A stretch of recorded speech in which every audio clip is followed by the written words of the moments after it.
السلام علیکم ورحمۃ اللہ وبرکاتہ۔ باب العلم انواریہ ایجوکیشنل سوسائٹی اور سید محمد عبد الواسع حسینی بخاری چشتی المعروف امان اللہ نورانی مدظ اللہ العالی کے زیر اہتمام علامہ مفتی احمد یار خان نعیمی رحمۃ اللہ تعالی علیہ کی معرکۃ الآراء تصنیف تفسیر نعیمی کا سلسلہ وار درس چل رہا ہے، اور یہ آج کا ہمارا 17واں سیشن ہے، 17واں درس ہے۔ اب تک ہم لوگوں نے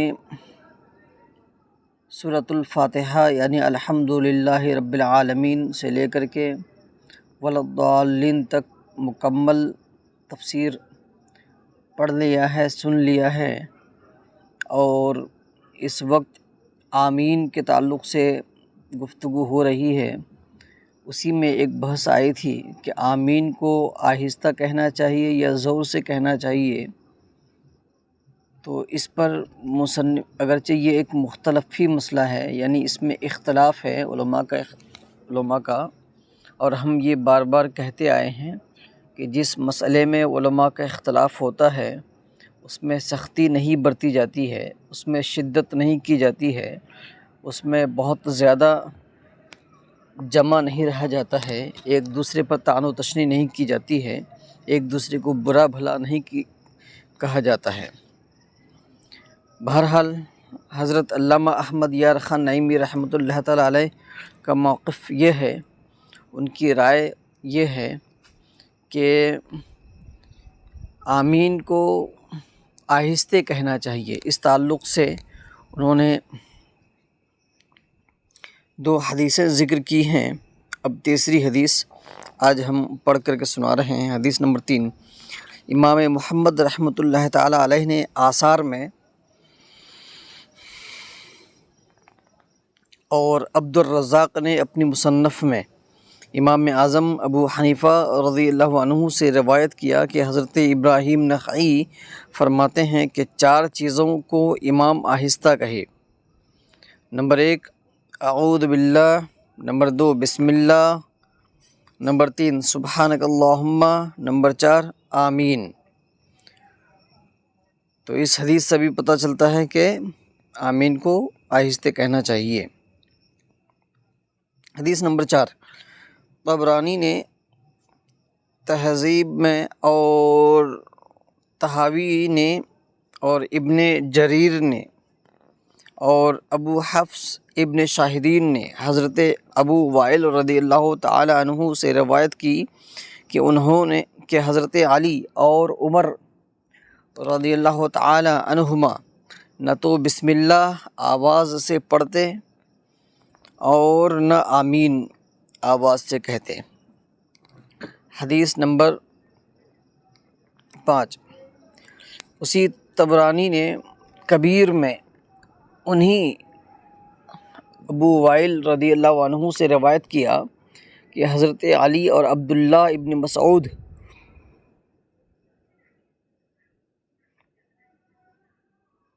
رضی اللہ تعالی عنہما نماز میں اعوذ باللہ اور بسم اللہ اور آمین کو بلند آواز سے نہ پڑھتے تھے۔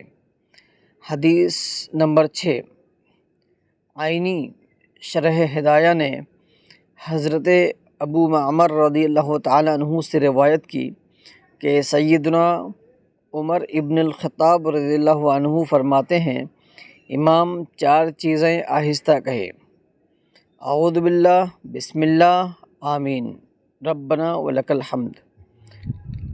حدیث نمبر 7،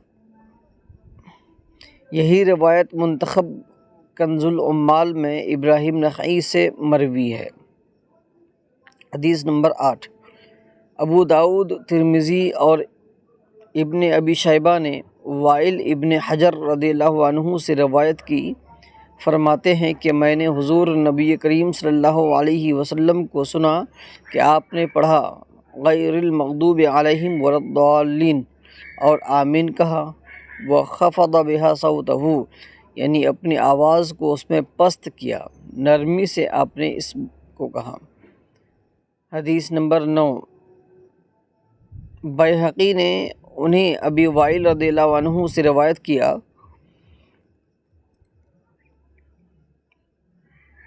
کہ سیدنا عبداللہ فرماتے ہیں کہ امام 4 چیزوں کو آہستہ کہے: بسم اللہ، آمین، ربنا ولک الحمد اور اعوذ باللہ۔ حدیث نمبر 10۔ دارمی اور بیہقی نے سیدنا ابو ہریرہ رضی اللہ عنہ سے روایت کی کہ جب قاری کہتا ہے وَلَضَّالِّينَ تو آسمان کے فرشتے بھی آمین فرماتے ہیں۔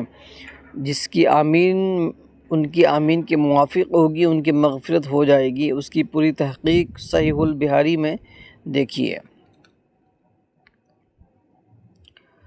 اب اس پر عقلی دلیل دے رہے ہیں کہ آمین کے علاوہ جس قدر نماز میں دعائیں ہیں، یعنی دعائے قنوت، دعائے معصور وغیرہ، دعائے معصورہ ان دعاؤں کو کہتے ہیں جو نبی کریم صلی اللہ تعالیٰ علیہ وسلم سے مروی ہوں، معصور ہوں۔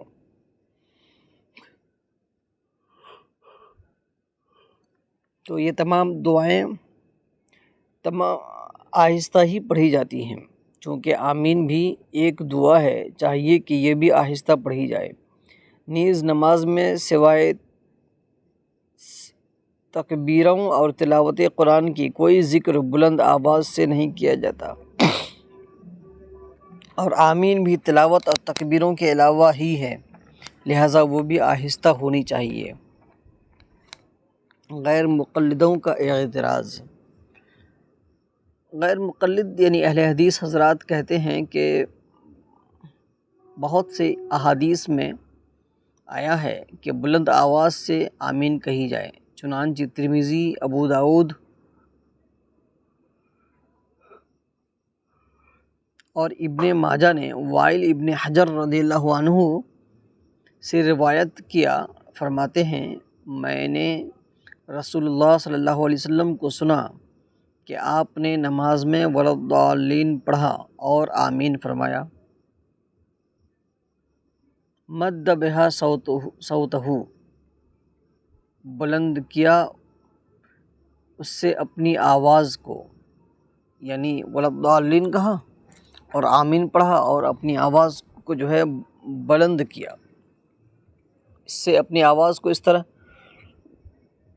اسی طرح ابن ماجہ کی روایت ہے کہ حضور صلی اللہ علیہ وسلم اتنی آواز سے آمین فرماتے تھے جو صف اول والے سن لیتے تھے، پھر یہ سب لوگ اتنی بلند آواز سے آمین کہتے تھے جس سے مسجد گونج جاتی تھی، لہٰذا بلند آواز سے کہنی چاہیے۔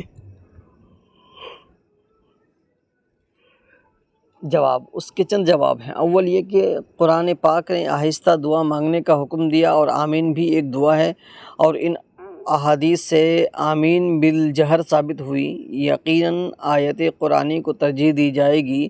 نیز حضور کی آواز پر اپنی آوازیں اونچی کرنا حرام ہے۔ رب فرماتا ہے لا ترفعوا اصواتکم فوق صوت النبی۔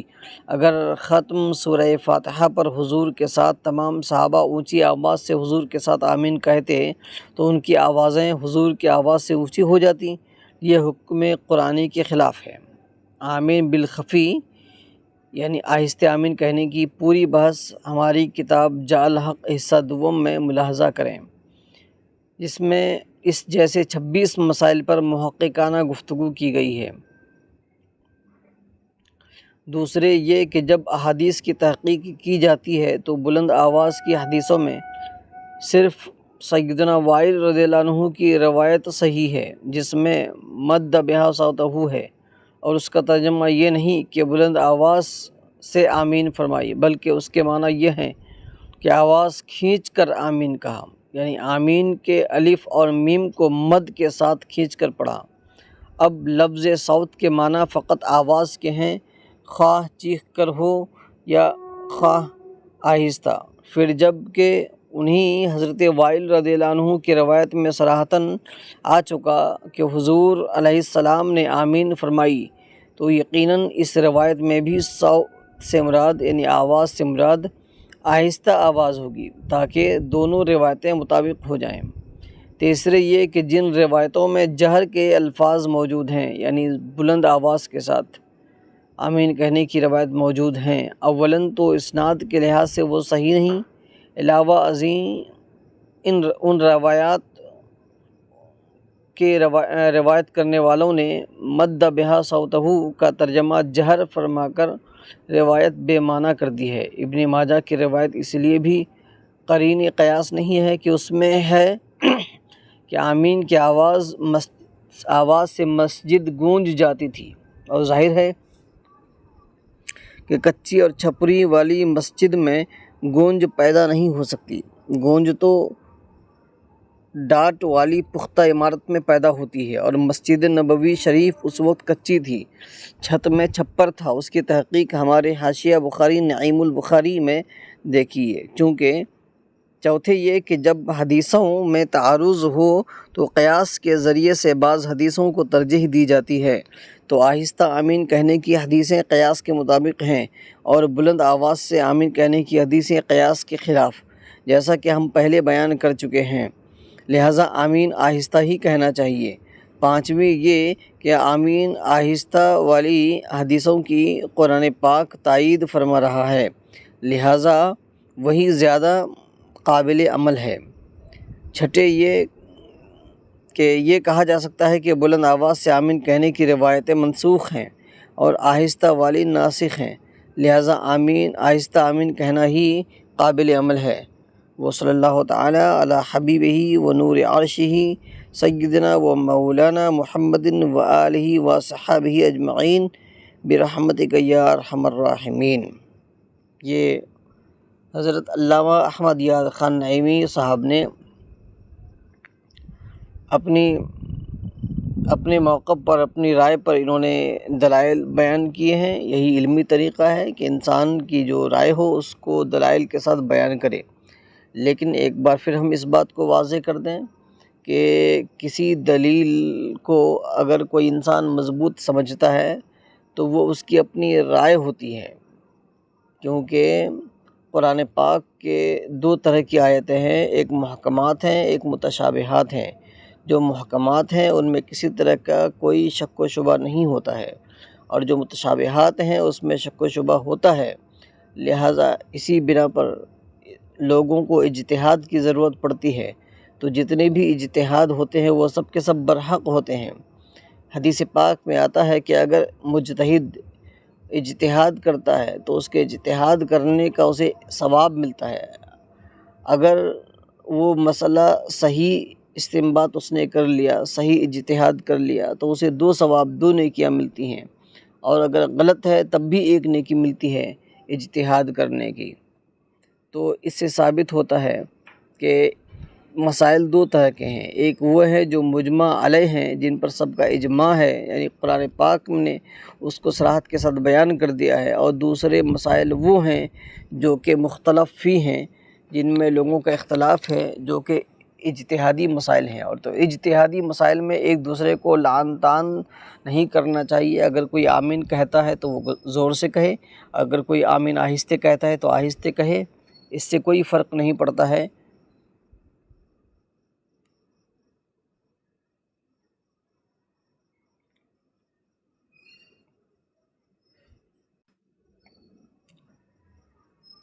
بہرحال چلیے شروع کرتے ہیں اب سورۃ البقرہ۔ ہماری گفتگو بیچ میں اٹک گئی، اب پتہ نہیں کہاں تک جو ہے ریکارڈ ہوئی، کہاں تک نہیں۔ آگے بڑھتے ہیں۔ سورۃ البقرہ مدنیہ، لیکن اس سے پہلے اس کا اگر خلاصہ نہیں ہوا ہے تو خلاصہ کر دیں کہ مسائل کی 2 قسمیں ہوتی ہیں، اجتہادی مسائل اور مختلف، جس کو مختلفی مسائل بھی کہتے ہیں، اور ایک ہے غیر مختلفی مسائل، یعنی مجمع علیہ مسائل، جس میں سب کا اجماع ہوتا ہے، جو کہ قرآن پاک کے آیات محکمات سے ثابت ہوتی ہیں۔ تو یہ آمین کہنے والی جو حدیثیں ہیں یا پھر یہ جو مسئلہ ہے، تو یہ مختلفی مسئلہ ہے، لہٰذا اس میں بہت زیادہ شدت برتنے کی کوئی ضرورت نہیں ہے۔ جو آمین کہتا ہے کہے، جو نہیں کہتا ہے نہ کہے۔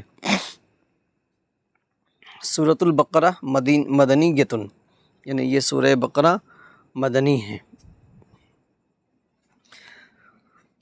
سورہ بقرہ مدنی ہے، اور وہ 286 آیتیں اور 40 رکوع ہیں۔ اس میں 286 آیتیں ہیں اور 40 رکوع ہیں۔ 286 کا مطلب یہ ہوا کہ صرف 14 آیتیں کم 300 آیتیں اور 40 رکوع ہیں اس میں۔ تعلق، اب پچھلی صورت سے اس کا تعلق کیا ہے پہلے وہ دیکھ لیں۔ اس صورت کا سورۃ الحمد کے ساتھ یعنی سورہ فاتحہ کے ساتھ چند طرح سے تعلق ہے۔ اولاً یہ کہ سورہ الحمد میں ایسے عمدہ مضامین بیان ہوئے جن سے بیمار دل اور بیمار روح کو شفائے ابدی حاصل ہوئی، اس لیے اس کا نام سورہ شافیہ تھا۔ شفا کے بعد زندگی ضروری ہوتی ہے، یا یوں سمجھیے کہ دوا کے بعد غذا ضروری ہے، کیونکہ دوا سے بیماری دور ہوتی ہے، غذا سے زندگی باقی رہتی ہے۔ سورہ بقرہ کے اندر ایسے مضامین بہت زیادہ ہیں جو انسان کو روحانی زندگی عطا فرماتے ہیں، کیونکہ اس میں 40 رکوع ہیں، مگر کوئی بھی رکوع ایسا نہیں کہ جس میں زندگی کا ذکر نہ ہو۔ کسی رکوع میں ایمان کا ذکر ہے، کسی میں اعمال کا ہے، اور کسی میں غذائے پیدا فرمانے کا ذکر ہے، کسی میں بنی اسرائیل پر من و سلوہ اتارنے کا ذکر ہے، کسی میں دین ابراہیم کی پیروی کا، کسی میں کعبے کے بدلنے کا، کسی میں مرے ہوئے کو گائے کا گوشت مار کر زندہ کرنے کا، کسی میں شراب جوئے کی ممانعت، کسی میں خانگی زندگی کے طریقے، یعنی خانگی زندگی کا مطلب ہے انسان کے جو عام طور پر جو گھر کے حالات ہوتے ہیں، تو گھریلو زندگی، خانگی زندگی کا مطلب یہ ہے، تو گھریلو زندگی کے طریقے، اور کسی رکوع میں طلاق اور عدت وغیرہ، کسی میں بچوں کی پرورش، کسی میں سیدنا ابراہیم علیہ السلام کا 4 جانوروں کو مار کر زندہ دکھانا وغیرہ وغیرہ، اور یہ تمام مضامین جسمانی یا روحانی حیات بخشنے والے ہیں۔ تو یوں سمجھو کہ سورہ فاتحہ شفا تھی اور سورہ بقرہ سورہ حیات یعنی زندگی کی صورت ہے۔ دوسرے یہ کہ سورہ بقرہ دوسرا تعلق یہ ہے کہ سورہ بقرہ الحمد شریف کی تفصیل ہے، ڈیٹیل ہے یہ، یعنی جو مضامین کہ وہاں اجمالی طور پر بیان کیے گئے ہیں، مختصر طور پر بیان کیے گئے تھے، وہ اس صورت میں مفصل طور پر بیان ہوئے ہیں، یعنی ڈیٹیل کے ساتھ اس صورت میں بیان ہوئے ہیں وہ مسائل۔ مثلاً سورہ فاتحہ میں حق تعالیٰ کی ربوبیت اور رحمت کا ذکر فرمایا گیا۔ اس صورت میں ذکر ہوا کہ رب تعالیٰ نے آسمان سے پانی برسا کر قسم قسم کے پھل پیدا فرمائے، فلاں قوم کو من سلوہ عطا فرمایا گیا، فلاں شخص کو بعد مرنے کے بعد زندہ کر دیا گیا، وغیرہ وغیرہ۔ اسی طرح سورہ فاتحہ میں حق تعالیٰ کی شہنشاہی کا ذکر تھا، مالک یوم الدین، قیامت کے دن کا مالک، قیامت کے دن کا شہنشاہ۔ اس صورت میں ذکر آئے گا کہ بنی اسرائیل نے فلاں خطا کی، ان پر یہ عذاب بھیجا گیا، یہ اس کی شہنشاہیت کا ثبوت ہے۔ اسی طرح سورہ فاتحہ میں عبادت کا ذکر تھا، تو اس صورت میں روزہ، نماز، حج، زکوٰۃ وغیرہ سب کا ذکر آئے گا۔ اسی طرح سورہ فاتحہ میں سیدھے راستے کی دعا مانگی گئی تھی، انعام والوں کے راستے پر چلنے کی توفیق اور مانگی گئی تھی، اور سورہ بقرہ میں حضرت ابراہیم اور حضرت یعقوب اور دیگر انبیاء کرام علیہم السلام اور ان کی پیروی کرنے والوں کا ذکر ہے۔ اسی طرح سورہ فاتحہ میں غضب والوں اور گمراہوں سے پناہ مانگی گئی تھی، اور سورہ بقرہ میں فرعون، نمرود وغیرہ کے حالات اور ان کی تباہی کا ذکر فرمایا گیا۔ غرض کہ سورہ بقرہ سورہ فاتحہ کی تفصیل یا تفسیر ہے، اسی لیے اس کو سورہ فاتحہ کے بعد بیان فرمانا نہایت بہتر ہے۔ سورہ بقرہ کا نام،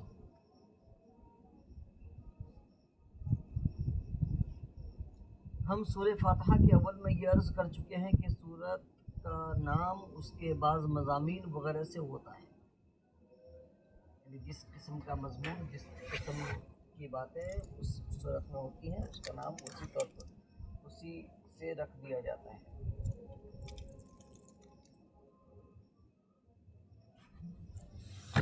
لہٰذا سورہ بقرہ کا نام بھی اس کے ایک مضمون سے رکھا گیا۔ بقرہ کے معنی ہے گائے یا بیل، چونکہ اس میں گائے کے ذبح کرنے اور اس کے ذریعے سے ایک مقتول کو، یعنی جس کا مرڈر ہو چکا تھا، ان کو زندہ کرنے کا ذکر کیا گیا ہے، اس لیے اس کا نام سورہ بقرہ رکھا گیا ہے، اگرچہ اس میں اور بھی اعلیٰ مضامین موجود تھے، لیکن گائے کا یہ عجیب و غریب قصہ صرف اسی صورت میں ہے اور کسی میں نہیں ہے، اور صرف اسی صورت میں سورہ بقرہ میں موجود ہے اور کسی میں نہیں ہے، اور اس واقعہ میں ہزارہا قاعدے ہیں جن کی کچھ تفصیل ہم انشاءاللہ موقع پر کریں گے، لہٰذا اس کا نام سورہ بقرہ ہی ہوا۔ شان نزول یعنی کس موقع پر یہ صورت نازل ہوئی ہے، یہ بھی سنیں۔ اس کا تو ایک اجمالی شان نزول ہے، ایک تفصیلی ہے، ایک جو ہے مختصر ہے اور ایک ڈیٹیل والی ہے۔ تفصیلی شان نزول تو بہت مختلف آیتوں کے ساتھ بیان کیا جائے گا۔ شان نزول اجمالی یہ ہے کہ جب بانی اسلام علیہ السلام مکہ مکرمہ میں تشریف فرما تھے، یعنی نبی کریم صلی اللہ تعالیٰ علیہ وسلم مکہ مکرمہ میں تشریف رکھتے تھے، تو وہاں صرف بت پرستوں اور مشرکین کا مقابلہ تھا، لیکن جب مدینہ منورہ میں تشریف لائے تو یہاں عیسائیوں اور یہودیوں کی آبادی پائی۔ مدینہ پاک میں یہودیوں کا بہت زور تھا، یعنی وہاں جو ہے ان کا بہت طاقت ان کی موجود تھی، بہت پاور ان کو حاصل تھا وہاں پر، اور عبداللہ ابن ابی یہاں کا گویا سردار مانا جاتا تھا۔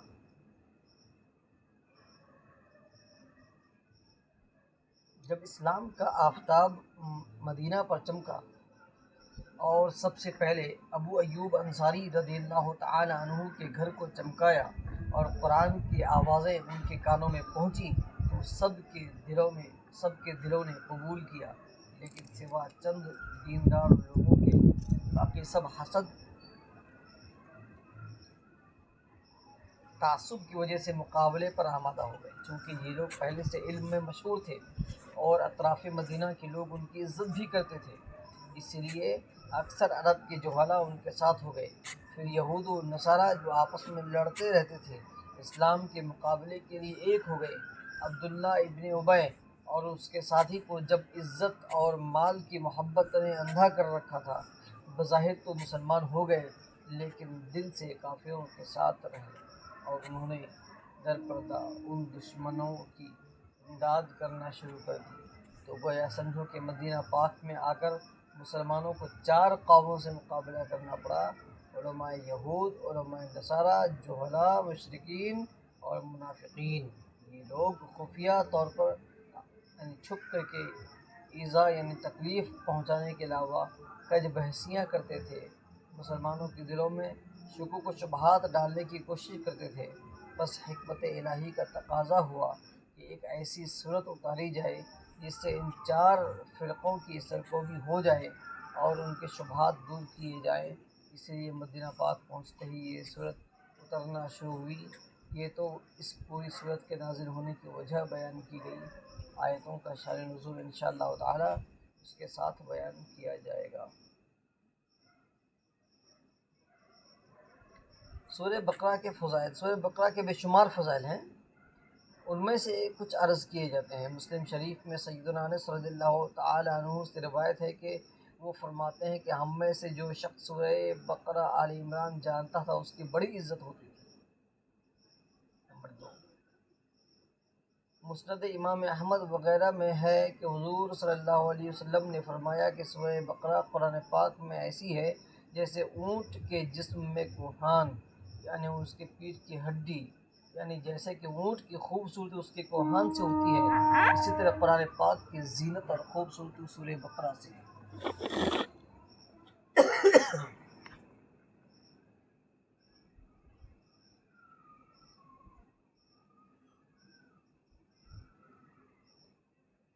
اسی مسلم شریف میں ابو امامہ رضی اللہ عنہ سے روایت ہے کہ زہراوین چمکدار نورانی صورتوں کو پڑھا کرو، یعنی سورہ بقرہ و آل عمران، کیونکہ قیامت کے دن یہ دونوں صورتیں اپنے پڑھنے والوں پر بادلوں کی طرح سایہ کریں گی اور ان کی شفاعت فرمائیں گی۔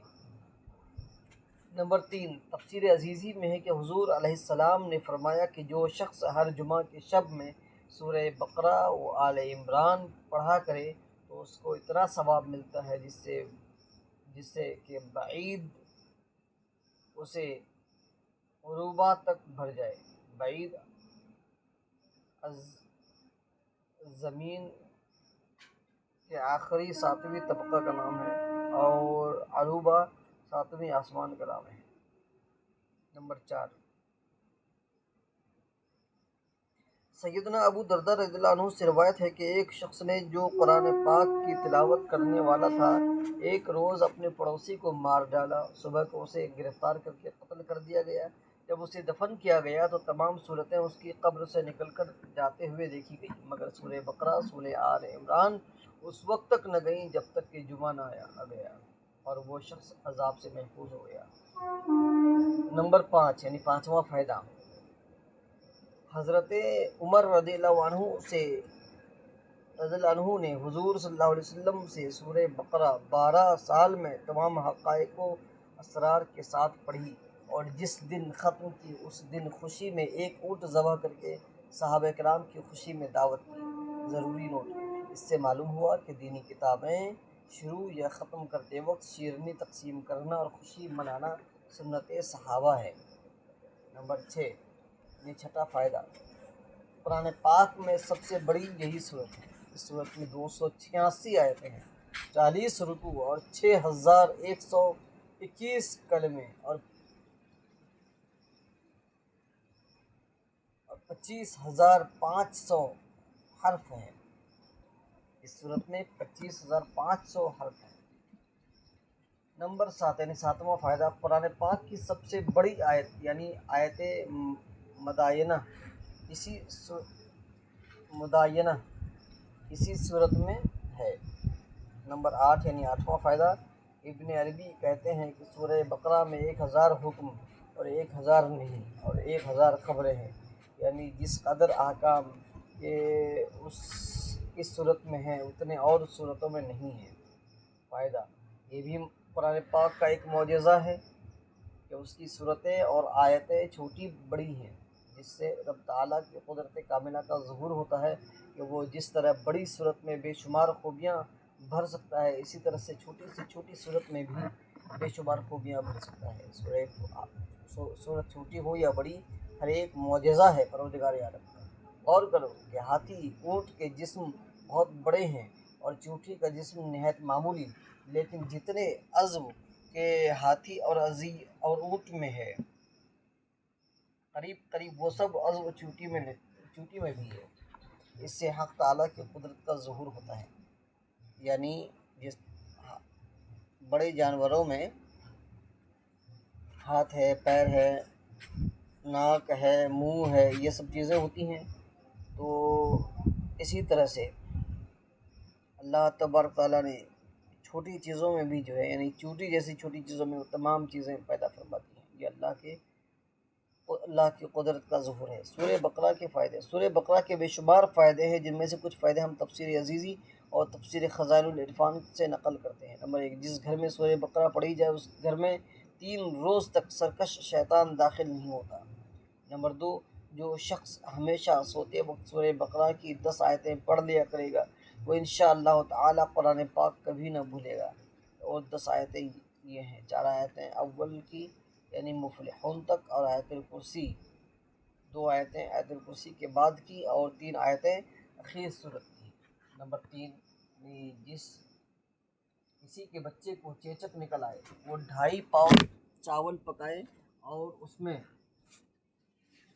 بقدر ضرورت دہی اور کھنڈ ڈالے اور کسی فقیر کو بلا کر اس سے کہے کہ تو ان چاولوں کو اس طرح آہستہ آہستہ کھا کہ میرا پڑھنا اور تیرا کھانا ایک ساتھ ختم ہو۔ وہ فقیر اس بچے کے سامنے کھانا شروع کرے اور وہ شخص اس بچے کے سامنے سورہ بقرہ شروع کرے، آہستہ سے عمدہ طریقے سے سورہ بقرہ پڑھے، ادھر یہ صورت ختم کرے ادھر وہ چاول ختم کرے، انشاءاللہ تعالی چیچک کو آرام ہوگا اور اس سال میں گھر میں چیچک سے امن رہے گا، مگر شرط یہ ہے کہ یہ عمل صبح کے وقت کیا جائے اور عمل کرنے والا بیمار بچہ دونوں منہ نہار نہ ہو